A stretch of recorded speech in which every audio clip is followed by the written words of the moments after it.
Michael Jordan's 6 NBA championships paint a picture of effortless dominance, a relentless march to greatness.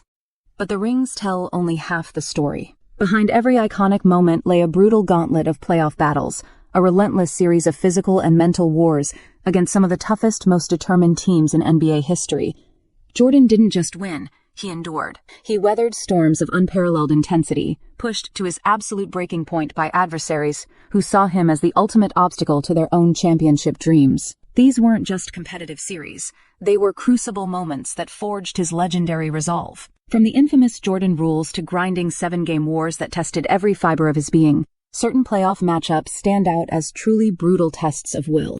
These were the series where every possession was a struggle, where hard fouls were commonplace, and where victory felt less like a triumph and more like a hard-earned survival. They demanded every ounce of his unparalleled talent, mental fortitude, and sheer physical endurance. Who were the top 3 teams that subjected Michael Jordan to his most brutal playoff gauntlets, and how did these grueling tests ultimately define his unmatched legacy of perseverance and triumph? Dive in as we revisit the ultimate proving grounds of the greatest player of all time. When we talk about Michael Jordan's most brutal playoff gauntlets, the Detroit Pistons of the late 1980s and early 1990s immediately spring to mind as the undisputed kings of physical and psychological warfare. For 3 consecutive seasons, from 1988 to 1990, the Bad Boy Pistons were the immovable roadblock standing between Jordan and his championship aspirations. This wasn't just basketball. It was a street fight disguised as a game, meticulously crafted by then Pistons coach Chuck Daly, and executed with ruthless efficiency by players like Bill Laimbeer, Rick Mahorn, Dennis Rodman, and Isaiah Thomas. Their strategy was infamously dubbed the Jordan Rules, a systematic approach designed to stop Jordan by any means necessary, legal or otherwise. This involved physically punishing him every time he dared to drive to the basket, forcing him to the baseline, and sending multiple defenders to foul him hard whenever he touched the ball. It was a relentless onslaught, a deliberate attempt to wear him down, intimidate him, and frustrate him into submission. The physicality was shocking, even by 90 seconds NBA standards. Forearms to the face, body checks, flagrant fouls that would be ejections today were common occurrences.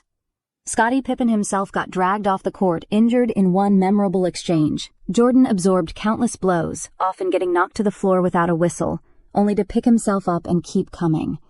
This constant battering took a tremendous toll, both physically and mentally. The Bulls lost to the Pistons in the 1988 conference semifinals, and then in back-to-back Eastern Conference finals in 1989 and 1990. These defeats were agonizing, exposing the Bulls' collective immaturity and a certain intimidation factor they needed to overcome. The iconic walk-off by the Pistons in 1991, refusing to shake hands after finally being swept by the Bulls, perfectly encapsulated the raw hatred and competitive fury that defined this era. Jordan, famously, hit the weight room hard after these losses, transforming his body to withstand the punishment and developing his passing game to counter the double and triple teams. This gauntlet didn't just test Jordan, it fundamentally reshaped him, forcing him to evolve from an individual scoring marvel into a more complete, physically dominant, and mentally unshakable leader, ultimately forging the champion we know today.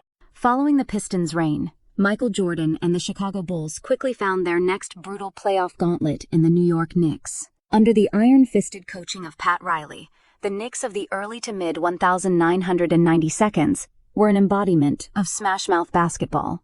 Their roster was packed with enforcers and defensive specialists like Patrick Ewing, Charles Oakley, Anthony Mason, John Starks, and Xavier McDaniel. If the Pistons used Jordan rules, the Knicks applied a similar, suffocating brand of physical defense to the entire Bulls team, particularly in their heated playoff clashes. These were not pretty games. They were gritty, low-scoring affairs dominated by hard fouls, constant bumping, and intense rivalries that spilled over into trash talk and near brawls. The Knicks saw themselves as the natural successors to the Bad Boys' mantle, determined to prevent Jordan from establishing his dynasty. The Bulls and Knicks met multiple times in the playoffs during Jordan's championship years, most notably in the 1992 Eastern Conference semifinals and the 1993 Eastern Conference finals. The 1992 series, which went to a grueling Game 7, was a wake-up call for the defending champion Bulls, who admittedly went into it expecting a sweep.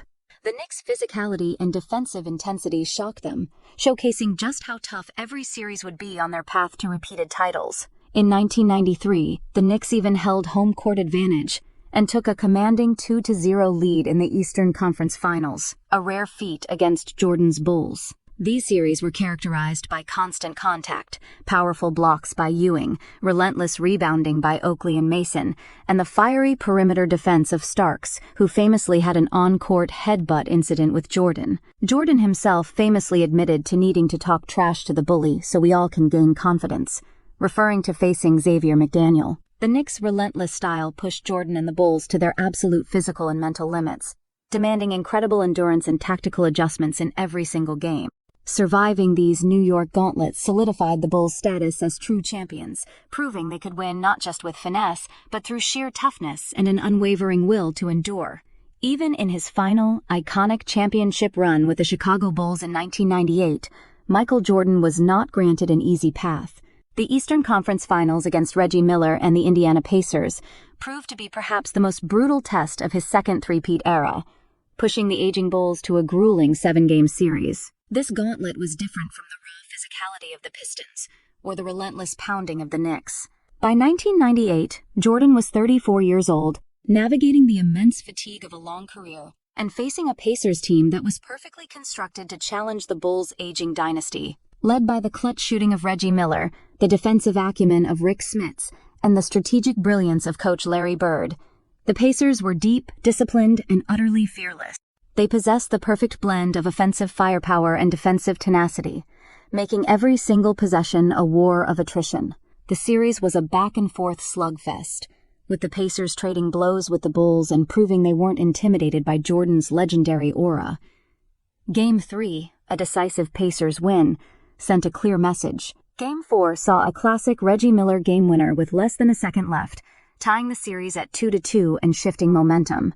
This was a series marked by incredible clutch plays, defensive stands, and a relentless pace that challenged the endurance of both teams. Jordan himself had to dig deep, pulling out performances driven by sheer will and his unquenchable desire for a 6th ring.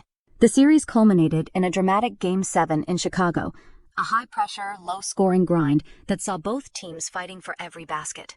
Jordan, despite visibly tiring, willed his team to victory with a vintage performance, ultimately securing an 88-83 win. It was a victory less about flash and more about fortitude. This gauntlet proved that even an older Michael Jordan, facing physical wear and tear and an opponent perfectly tailored to expose any weakness, could still summon the mental toughness and competitive fire to endure the most brutal tests. It cemented his legacy not just as a winner, but as a warrior who refused to be broken, even in the face of his toughest and final Eastern Conference challenge.